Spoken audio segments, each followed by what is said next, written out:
Part 11, My Report on the McCarrick Report by Patrick Parson. Today we start on page 17 of the McCarrick Report as we continue with Chapter 2, titled Background 1930 to 1976.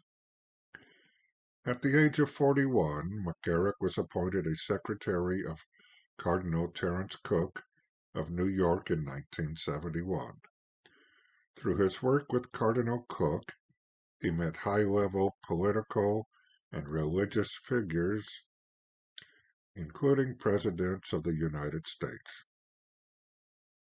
He also continued his fundraising activities for the Archdiocese of New York and developed a reputation as an effective fundraiser and administrator. He also learned from Cardinal Cook the importance of gift-giving to others within the Church. A footnote states, It has long been customary for many American bishops, who often have greater access to resources than prelates from other nations, to provide funds to the Holy See for special projects and to make gifts to Holy See officials in recognition of services provided throughout the year. The footnote does not specify what kinds of amounts were given or to who. Also, during this time, McCarrick became close to several Catholic families in New York. He was called Uncle Ted by several of them and began some overnight trips with those family teenagers who he called his nieces and nephews. Nowadays, of course, most families might be more reticent in allowing a churchman that kind of unsupervised access to their children, but that was still an era of church-goer innocence, and most Catholics never suspected there might be anything to worry about in such outings. In fact, in 1976, McCarrick was on a fishing trip in the Bahamas with some teenagers when Cardinal Cook sent a telegram asking him to return to New York immediately in case his translating ability was needed for the visit of a Polish cardinal who the archdiocese was hosting. The cardinal was Cardinal Wojtyla, the future Pope Paul II, accompanied by his secretary Stanislaw Ziewicz. McCarrick joked with them about how Cardinal Wojtyla's visit had ruined McCarrick's fishing vacation, and the two visitors laughed and laughed with him. McCarrick then accompanied the pair during the remainder of their brief sojourn in New York. And that is the end of Chapter 2, Background 1930 to 1976. It ends on page 19, and for some reason page 20 is left blank, except for the page number and copyright notice. So what have we learned from Chapter 2?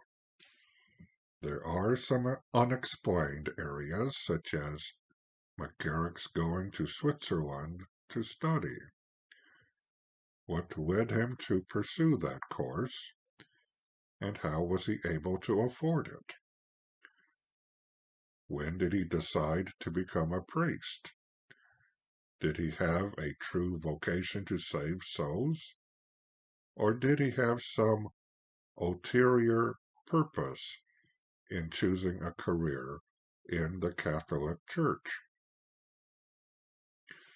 It is clear he possessed many talents.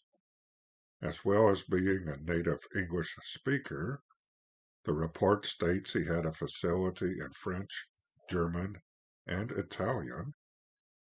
He was intelligent, having a PhD in sociology, and also serving as president of the Catholic University in Ponce, Puerto Rico.